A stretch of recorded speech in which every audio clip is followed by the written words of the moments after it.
والشرك والنفاق والشقاق وسوء الأخلاق وسوء المنظر في الأهل والمال والولد اللهم أذلني في ظلك يوم لا ظل إلا ظلك واسقني بكأس نبيك محمد صلى الله عليه وسلم شربة مريئة لا أظمأ بعدها أبدا يا ذا الجلال والإكرام اللهم إنا نسألك الراحة عند الموت والعفو عند الحساب اللهم إنا نسألك علما نافعا وعملا متقبلا ورزقا حلالا طيبا اللهم اجعله عمرة مبرورا وذنبا مغفورا وسهيا مشكورا وعملا مقبولا وانتبورا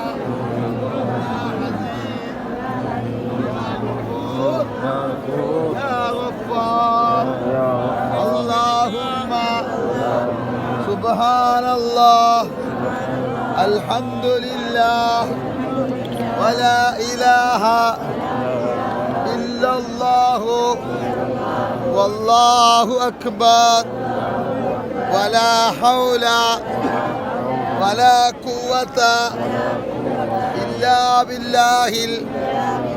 العلي العظيم اللهم ربنا هب لنا من أزواجنا وذرياتنا قرة أعين واجعلنا للمتقين إماما اللهم إنا نسألك العفو والعافية في الدين والدنيا والآخرة اللهم إنك عفو تحب العفو فاعف عني اللهم ارحمنا يا أرحم الراحمين اللهم ارحمنا يا أرحم الراحمين اللهم ربنا آتنا في الدنيا حسنة وفي الآخرة حسنة وقنا عذاب النار بسم الله الله أكبر الله أكبر اللهم إيمانا بك وتصديقا بكتابك ووفاء بعهدك واتباعا لسنة نبيك محمد صلى الله عليه وسلم اللهم إنا نسألك ثواب الشاكر الشاكرين ونزل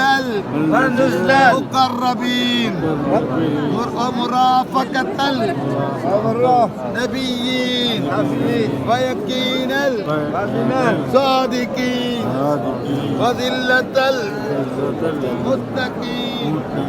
وإخبات الموقنين حتى تتوفاني إلى ذلك يا أرحم الراحمين يا أرحم الراحمين الله أكبر الله اللهم إن هذا البيت بيتك والحرم حرمك والأمن أمنك والعبد عبدك وابن عبدك وهذا مقام العيد بك من النار وحرم لحومنا وبشرتنا على النار اللهم إني أعوذ بك من الشك والشرك والنفاق والشقاق وسوء الأخلاق وسوء المنظر في الأهل والمال والولد اللهم أذلني بظلك يوم لا ظل إلا ظلك واصبري بكأس نبيك محمد صلى الله عليه وسلم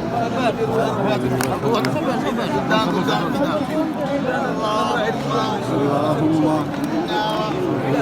نسألك الراحة عند الموت